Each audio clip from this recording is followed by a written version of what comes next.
Hi friends, Mahesh Technology സ്വാഗതം.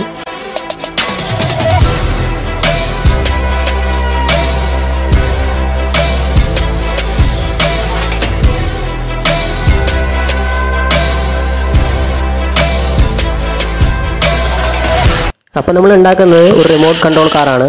അപ്പോൾ ഒരു റിമോട്ട് കാർ നമുക്കിങ്ങനെ സിമ്പിളായിട്ട് ഉണ്ടാക്കിയെടുക്കാം. അപ്പോൾ ഇതിൻ്റെ മെത്തഡും കാര്യങ്ങളൊക്കെ അറിഞ്ഞാൽ നമുക്ക് സിമ്പിളായിട്ട് ചെയ്തെടുക്കാൻ പറ്റും. ഒരു അടിപൊളി കാറാണ് ഇത്. കുട്ടികൾക്ക് എക്സർസൈസിലൊക്കെ ഉപയോഗിക്കാം. അപ്പോൾ നമുക്കിത് എങ്ങനെ ഉണ്ടാക്കിയത് കാണണം. അപ്പോൾ നേരെ വീട്ടിലോട്ട് പോയാലോ. ഓക്കെ ഫ്രണ്ട്സ്, അപ്പോൾ നമുക്ക് ആദ്യം വേണ്ടത് ഇതുപോലത്തെ 4 ടയറും പിന്നെ ഒരു 4 ഗിയർ മോട്ടറുമാണ് വേണ്ടത്. ഇത് ഞാൻ ഓൺലൈനിൽ നിന്നും വാങ്ങിച്ചാണ്. ഇത് വാങ്ങിക്കാനുള്ള ലിങ്ക് ഞാൻ ഡിസ്ക്രിപ്ഷൻ ബോക്സിൽ കൊടുക്കാം. അപ്പോൾ ആവശ്യമുള്ളവർ പോയി അതിൽ നിന്നും വാങ്ങിക്കാം. പിന്നെ നമുക്ക് എന്താ വേണ്ടതെന്ന് വെച്ചാൽ ഇതേപോലത്തെ ഒരു സ്വിച്ച് ബോക്സാണ്. സ്വിച്ച് ബോക്സ് ഇല്ലെങ്കിൽ നിങ്ങൾക്കൊരു കാർഡ്ബോർഡ് ഷീറ്റായാലും മതി. ഇനി നമുക്ക് ഗിയർ മോട്ടർ സെറ്റ് ചെയ്യാനായി ഫെവിക്വിക്ക് അപ്ലൈ ചെയ്തതിന് ശേഷം പശ ഒട്ടിക്കുന്നത് ഫെവിക്വിക്കോ ഗ്ലൂ ഗൺ ഉപയോഗിച്ചോ നിങ്ങൾക്ക് ഒട്ടിക്കാം. കാരണം എന്താണെന്ന് വെച്ചാൽ ടയർ കറങ്ങുന്ന സമയത്ത് കൂടുതലും ഷേക്ക് വരാൻ സാധ്യതയുണ്ട്. അത് കാരണമാണ് പെട്ടെന്ന് ഒട്ടിക്കുന്ന പശ ഒട്ടിച്ച് കൊടുക്കുന്നത്. അപ്പോൾ നമ്മുടെ ഗിയർ മോട്ടർ ബോക്സിൻ്റെ കോർണർ ഭാഗത്തായി ഇതേപോലെ ഒട്ടിച്ചു കൊടുക്കുക. അതിനുശേഷം നമ്മളിപ്പോൾ ഒട്ടിച്ചതിൻ്റെ ഓപ്പോസിറ്റ് ഭാഗത്ത് ഇതേപോലെ ഫെവിക്വിക്ക് ഒട്ടിച്ചതിന് ശേഷം അടുത്തൊരു ഗിയർ മോട്ടർ എടുത്ത് ഒട്ടിച്ചു കൊടുക്കുക. അങ്ങനെ നമ്മൾ ബോക്സിൻ്റെ 4 കോർണറിലും ഇതേപോലെ ഗിയർ മോട്ടർ ഒട്ടിച്ചു കൊടുക്കുക. പിന്നെ നമ്മൾ ചെയ്യേണ്ടത് എന്താണെന്ന് വെച്ചാൽ മോട്ടറിൻ്റെ വയറുകളെല്ലാം കണക്ട് ചെയ്ത് വെക്കണം. 4 മോട്ടറിലും നമുക്ക് ഇതേപോലെ വയർ കണക്ട് ചെയ്ത് വെക്കണം. അപ്പോൾ നമ്മൾ മോട്ടറിൻ്റെ വയറുകളെല്ലാം ഇതേപോലെ കണക്ട് ചെയ്ത് വെച്ചു. ഇനി നമുക്ക് വേണ്ടത് ഇതേപോലത്തെ ഒരു റിമോട്ട് കൺട്രോൾ സർക്യൂട്ട് ബോർഡാണ്. ഇത് നമുക്ക് ഓൺലൈനിൽ നിന്നും വാങ്ങിക്കാം. ഇതിന് ഏകദേശം 260 രൂപയെ വില വരുന്നുള്ളൂ. ഈ ബോർഡിൽ കണ്ടോ, കറക്റ്റായിട്ട് നോക്കിയാൽ നമുക്ക് മനസ്സിലാവും. ബാക്ക്, ഫ്രണ്ട്, അതേപോലെ തന്നെ right, left, battery positive, negative അങ്ങനെ ഇതിൽ കൊടുത്തിട്ടുണ്ട്. അതേപോലെ തന്നെ മുകൾ ഭാഗത്തായിട്ട് ഒരു ആൻറ്റിന വയറും കൊടുത്തിട്ടുണ്ട്. ഇനി നമ്മൾ എന്താ ചെയ്യേണ്ടതെന്ന് വെച്ചാൽ നമുക്ക് ആ 4 ടയറുകളും മോട്ടറിൽ ഒന്ന് ഫിറ്റ് ചെയ്ത് വെക്കണം. ഇത് ടയറുകൾ ഒരിക്കലും അഴിഞ്ഞു പോകില്ല, കാരണം ഇത് ടൈറ്റായി അവിടെ ഇരുന്നോളും. ടയർ ഫിറ്റ് ചെയ്യുന്ന സമയത്ത് നന്നായിട്ട് പ്രസ് ചെയ്ത് ടയർ ഫിറ്റ് ചെയ്ത് വെക്കുക. അപ്പോൾ നമ്മുടെ 4 ടയറും ഇതേപോലെ ഫിറ്റ് ചെയ്ത് കൊടുക്കുക. അപ്പോൾ നമ്മളുടെ 4 ടയറും ഫിറ്റ് ചെയ്ത് കഴിഞ്ഞു. ഇനി നമുക്ക് ചെയ്യേണ്ടത് ബോക്സിൻ്റെ മുകളിൽ കുറച്ച് ഗ്ലൂ അപ്ലൈ ചെയ്ത് കൊടുക്കണം. ഗ്ലൂ അപ്ലൈ ചെയ്ത് കൊടുത്ത ശേഷം നമ്മൾ ആ സർക്യൂട്ട് ബോർഡ് എടുത്ത് അതിലേക്ക് ഒട്ടിച്ച് വെക്കുക. അപ്പോൾ നമുക്കിനി എന്താ ചെയ്യേണ്ടതെന്ന് വെച്ചാൽ നമ്മൾക്ക് ആ മോട്ടറിൻ്റെ വയറുകളെല്ലാം കണക്ട് ചെയ്ത് വെക്കണം. കണക്ട് ചെയ്യുന്ന സമയത്ത് നമ്മളെ 2 മോട്ടറിൻ്റെ വയറുകളും ഒരുമിച്ചാണ് കണക്ട് ചെയ്ത് വെക്കേണ്ടത്. അതായത് ഫ്രണ്ടിലെ മോട്ടറും ബാക്കിലെ മോട്ടറും അങ്ങനെ 2 മോട്ടറിൻ്റെ വയറുകളും തമ്മിൽ ഒരുമിച്ചാണ് കണക്ട് ചെയ്യുന്നത്. വയറ് കണക്ട് ചെയ്യുന്ന സമയത്ത് അങ്ങോട്ടും ഇങ്ങോട്ടും മാറിപ്പോകരുത്. അപ്പോൾ കണക്ട് ചെയ്യുമ്പോൾ ശ്രദ്ധിച്ച് നോക്കി കണക്ട് ചെയ്താൽ മതി. ഇനി നമുക്ക് എന്ത് ചെയ്യുക, ഇതിൻ്റെ ഓപ്പോസിറ്റ് ഭാഗത്തെ മോട്ടറും കണക്ട് ചെയ്ത് വെക്കണം. അതും ഇതേപോലെ കണക്ട് ചെയ്യുമ്പോൾ മാറിപ്പോകാതെ ശ്രദ്ധിക്കണം. കണക്ട് ചെയ്യുമ്പോൾ മാറിപ്പോയാൽ മോട്ടർ കറങ്ങുന്നതിന് വ്യത്യാസം വരും. അതുകൊണ്ടാണ് പറയുന്നത്. അപ്പോൾ നമ്മുടെ 4 മോട്ടറുകളും കണക്ട് ചെയ്ത് കഴിഞ്ഞു. ഇനി നമുക്കെന്താ ചെയ്യേണ്ടതെന്ന് വെച്ചാൽ ബാക്കും ഫ്രണ്ടും തമ്മിലുള്ള വയറാണ് കണക്ട് ചെയ്യുന്നത്. ഒരു സൈഡിൽ 2 മോട്ടറുകൾ തമ്മിലാണ് കണക്ട് ചെയ്യേണ്ടത്. ഇനി നമുക്കെന്താ ചെയ്യേണ്ടതെന്ന് വെച്ചാൽ നമ്മൾ നേരത്തെ കണക്ട് ചെയ്ത് വെച്ച മോട്ടറിലെ വയറെടുത്ത് ഈ ബാക്കിലെയും ഫ്രണ്ടിലെയും വയറുകൾ തമ്മിൽ കണക്ട് ചെയ്ത് വെക്കുക. അപ്പോൾ നമ്മൾ ബാക്കിലെയും ഫ്രണ്ടിലെയും വയറുകൾ കണക്ട് ചെയ്ത് കഴിഞ്ഞു. ഇനി നമുക്ക് റൈറ്റും ലെഫ്റ്റുമാണ് കണക്ട് ചെയ്യേണ്ടത്. റൈറ്റും ലെഫ്റ്റും ഓപ്പോസിറ്റിലെ മോട്ടറുകളുടെ വയറുകൾ തമ്മിലാണ് കണക്ട് ചെയ്യേണ്ടത്. അതായത് നമ്മൾ നേരത്തെ കണക്ട് ചെയ്ത് കൊടുത്ത മോട്ടറിൻ്റെ ഓപ്പോസിറ്റ് നിൽക്കുന്ന മോട്ടറുകളുടെ വയറുകൾ തമ്മിലാണ് കണക്ട് ചെയ്ത് വെക്കുന്നത്. അപ്പോൾ നമ്മൾ റൈറ്റും ലെഫ്റ്റും മോട്ടറിൻ്റെ വയറുകൾ തമ്മിൽ കണക്ട് ചെയ്ത് കഴിഞ്ഞു. ജസ്റ്റ് വയറുകൾ തമ്മിലൊന്ന് കൂട്ടിപ്പിരിച്ച് വെച്ചാൽ മതി. ഇനി നമുക്ക് ഒരു ആൻറ്റിന സെറ്റ് ചെയ്തെടുക്കണം. ഇനി നമുക്ക് എന്ത് ചെയ്യുക, ഒരടി നീളമുള്ള ചെമ്പ് കമ്പി എടുത്ത് ഒരു സ്കെച്ചിലോ പേനയിലോ ഇതേപോലെ റൗണ്ട് ചിറ്റിയെടുക്കണം. ഇതിന് പ്രത്യേകിച്ച് വലിയ ഇതൊന്നുമില്ല, ജസ്റ്റ് ഒരു ആൻറ്റിനയ്ക്ക് വേണ്ടിയേ നമ്മളിങ്ങനെ ഉണ്ടാക്കുന്നുള്ളൂ. അപ്പോൾ നമ്മളങ്ങനെ ആ ചെമ്പ് കമ്പി ഇതേപോലെ ചുറ്റിയെടുക്കുക. അപ്പോൾ നമ്മൾ ആ ചെമ്പ് കമ്പി ചുറ്റിയെടുത്ത് കഴിഞ്ഞു. അതിനുശേഷം നമ്മൾ ആ നീണ്ടു നിൽക്കുന്ന ചെമ്പ് കമ്പിയെ ഒന്ന് നിവർത്തി മുകളിലോട്ടാക്കി വെക്കുക. അതിനുശേഷം നമ്മൾ ഇനി എന്ത് ചെയ്യുക, നമ്മൾ ആ ആൻറ്റിന വയറെടുത്ത് നമ്മൾ ആ ചുറ്റിയ ചെമ്പ് കമ്പിയിൽ ഒന്ന് കണക്ട് ചെയ്ത് വെക്കുക. കണക്ട് ചെയ്ത് വെച്ച ശേഷം നമുക്കൊന്ന് ആ ചെമ്പ് കമ്പിലൊന്ന് സോൾഡർ ചെയ്ത് കൊടുക്കണം. അതിന് ശേഷം നമ്മൾ ഇതേപോലെ ഗ്ലൂ അപ്ലൈ ചെയ്ത് കൊടുത്തതിന് ശേഷം നമുക്ക് ആൻറ്റിന എടുത്ത് അതിലൊട്ടിച്ച് വെക്കാം. പിന്നെ നമുക്ക് ആൻറ്റിനയുടെ വയറിലും കുറച്ച് ഗ്ലൂ അപ്ലൈ ചെയ്ത് വെക്കണം. വയറുകൾ വിട്ടുപോകാതിരിക്കാനാണ് ഇങ്ങനെ ചെയ്യുന്നത്. അപ്പോൾ നമുക്കിനി അടുത്തത് എന്താ വേണ്ടതെന്ന് വെച്ചാൽ ഒരു 2 ബാറ്ററി ക്ലിപ്പും 9 വോൾട്ടിൻ്റെ 2 ബാറ്ററിയും വേണം.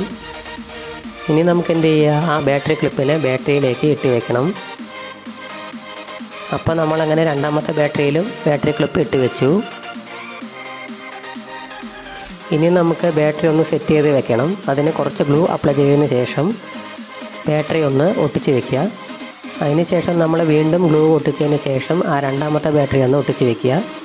ഇനി നമുക്ക് ചെയ്യേണ്ടത് ആ ബാറ്ററിയിലെ വയറുകൾ തമ്മിൽ കണക്ട് ചെയ്ത് വെക്കണം. അതായത് ബാറ്ററി ക്ലിപ്പിലെ വയറുകൾ റെഡ് വയറും ബ്ലാക്ക് വയറുമാണ് വരുന്നത്. അതായത് 2 ബാറ്ററിയിലെ ബ്ലാക്ക് വയറുകൾ തമ്മിലും കണക്ട് ചെയ്ത് വെക്കുക. വയറുകൾ കണക്ട് ചെയ്ത് വെച്ചതിന് ശേഷം അടുത്ത റെഡ് വയറുകളും തമ്മിൽ കണക്ട് ചെയ്യുക. ഇനി നമ്മൾ ചെയ്യേണ്ടത് ബാറ്ററിയിലേക്ക് സർക്യൂട്ട് ബോർഡിലെ ബാറ്ററി വയർ കണക്ട് ചെയ്ത് വെക്കണം. അപ്പോൾ നമ്മളങ്ങനെ സർക്യൂട്ട് ബോർഡിലെ ബാറ്ററി പോസിറ്റീവ് വയർ കണക്ട് ചെയ്ത് വെച്ചു. ഇനി നമ്മൾ സർക്യൂട്ട് ബോർഡിലെ ബാറ്ററിയുടെ നെഗറ്റീവ് വയറും കണക്ട് ചെയ്ത് വെക്കണം. ഇനി നമുക്ക് കൂട്ടിപ്പിരിച്ച് വെച്ച വയറുകളിലെല്ലാം ജസ്റ്റ് ഒന്ന് ഗ്ലൂ അപ്ലൈ ചെയ്ത് ഒട്ടിച്ച് കൊടുക്കാം. അപ്പോൾ നമുക്കങ്ങനെ കാറിൻ്റെ വർക്ക് കംപ്ലീറ്റ് ആയി. ഇനി നമുക്കൊരു റിമോട്ട് കൺട്രോൾ ഉണ്ടാക്കിയെടുക്കണം. ഇത് റിമോട്ട് കൺട്രോൾ ബോർഡാണ്. ഇതും നമുക്ക് ഓൺലൈനിൽ വാങ്ങിക്കാവുന്നതാണ്. അപ്പോൾ നമുക്കിനി വേണ്ടത് ഇതേപോലത്തെ ഒരു ചെറിയൊരു ബോക്സ് വേണം. ഇനി നമുക്ക് ഇതിനുള്ളിൽ ബോർഡ് സെറ്റ് ചെയ്യാൻ വേണ്ടി കുറച്ച് ഗ്ലൂ അപ്ലൈ ചെയ്ത് കൊടുക്കുക. അതിനുശേഷം നമ്മൾ ആ ബോർഡ് എടുത്ത് അതിൽ ഒട്ടിച്ച് വെക്കുക. അതിനുശേഷം ബോക്സിൻ്റെ മുകളിലായി ഒരു ചെറിയൊരു ഹോൾ ഇട്ട് കൊടുക്കണം. ഒരു ആൻറ്റിനയ്ക്ക് വേണ്ടിയാണ് ഈ ഹോൾ ഇടുന്നത്. അതിന് ശേഷം നമ്മൾ ആ ബോക്സിൽ ഗ്ലൂ അപ്ലൈ ചെയ്ത് കൊടുക്കുക. ബാറ്ററി നിർത്താൻ വേണ്ടിയിട്ടാണ് ഇങ്ങനെ ചെയ്യുന്നത്. അതിനുശേഷം ബാറ്ററിയുടെ നെഗറ്റീവും പോസിറ്റീവുമുള്ള ഭാഗങ്ങൾ ഗ്ലൂ ഒട്ടിച്ച് പ്രസ് ചെയ്ത് വെക്കുക. ഇനി നമുക്ക് എന്ത് ചെയ്യുക, ബാറ്ററിയുടെ നെഗറ്റീവും പോസിറ്റീവും വയറുകൾ സോൾഡർ ചെയ്ത് വെക്കണം. അപ്പം നമ്മൾ ബാറ്ററിയുടെ നെഗറ്റീവും പോസിറ്റീവും വയർ സോൾഡർ ചെയ്ത് കഴിഞ്ഞു. ഇനി നമുക്ക് റിമോട്ടിൻ്റെ സ്വിച്ചിനായി ഇതേപോലത്തെ സ്കെച്ചിൻ്റെ 4 മൂടികൾ വേണം. അതിന് ശേഷം നമ്മൾ ആ റിമോട്ട് ബോക്സിൽ ഇതേപോലെ ഗ്ലൂ അപ്ലൈ ചെയ്ത് കൊടുക്കുക. ജസ്റ്റ് കുറച്ചൊട്ടിച്ച് കൊടുത്താൽ മതി, കാരണം ബാറ്ററി പുറത്തേക്ക് എടുക്കാൻ കഴിയില്ല. അതിനുശേഷം നമ്മൾ ആ കാർഡ്ബോർഡ് ഷീറ്റ് എടുത്ത് ബോക്സിൻ്റെ മേലെ ഒട്ടിച്ച് കൊടുക്കുക. പിന്നെ നമ്മൾ ചെയ്യേണ്ടത് ഒരു കത്രിക ഉപയോഗിച്ച് ചുറ്റും ഇതേപോലെ വെട്ടിയെടുക്കണം. റിമോട്ട് ബോക്സിൽ 4 ഹോളുകൾ എടുക്കണം. സ്കെച്ചിൻ്റെ അടപ്പിനനുസരിച്ച് ചെറിയൊരു ഹോൾ എടുത്താൽ മതി. വീഡിയോൻ്റെ ലെങ്ത്ത് കൂടുന്നത് കൊണ്ട് ചുരുക്കിയേ പറയുന്നുള്ളൂ. അപ്പോൾ നമ്മളങ്ങനെ റിമോട്ട് ബോക്സിൽ 4 ഹോൾ എടുത്ത് കഴിഞ്ഞു. ഇനി നമുക്ക് ആ സ്കെച്ചിൻ്റെ അടപ്പ് 4 ഹോളിലും ഇട്ട് വെക്കണം. അതിനുശേഷം നമുക്ക് റിമോട്ടിൻ്റെ ആൻറ്റിന ഒന്ന് സെറ്റ് ചെയ്തെടുക്കണം. നമ്മൾ നേരത്തെ ഉണ്ടാക്കിയ പോലെ ചെമ്പ് കമ്പി ഒരു സ്കെച്ചിൽ ചുറ്റിയെടുത്താൽ മതി. അതിനുശേഷം റിമോട്ട് ബോക്സിലെ ആൻറ്റിന വയർ നമ്മൾ ചുറ്റിയെടുത്ത് ഈ ചെമ്പ് കമ്പിൽ കണക്ട് ചെയ്ത് വെക്കണം. ആൻറ്റിന വയർ ഒന്ന് സോൾഡർ ചെയ്ത് വെക്കാം. അതിനുശേഷം നമ്മൾ എന്താ ചെയ്യേണ്ടതെന്ന് വെച്ചാൽ ഗ്ലൂ അപ്ലൈ ചെയ്ത് കൊടുത്ത് ആൻറ്റിന വയർ ഒന്ന് ഒട്ടിച്ച് വെക്കാം. അപ്പോൾ ഓക്കെ ഫ്രണ്ട്സ്, അപ്പോൾ നമ്മുടെ അങ്ങനെ റിമോട്ട് കാറിൻ്റെ വർക്ക് കംപ്ലീറ്റ് ആയിരിക്കുകയാണ്. നോക്കിയേ, അടിപൊളിയായിട്ടാണ് വർക്ക് ചെയ്യുന്നത്. അപ്പോൾ നമുക്കങ്ങനെ ടെസ്റ്റ് ചെയ്ത് നോക്കാം.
ഓക്കെ ഫ്രണ്ട്സ്, അപ്പോൾ വീഡിയോ ഇഷ്ടമായി ലൈക്ക് ചെയ്യുക, കമൻറ്റ് ചെയ്യുക, സബ്സ്ക്രൈബ് ചെയ്യുക.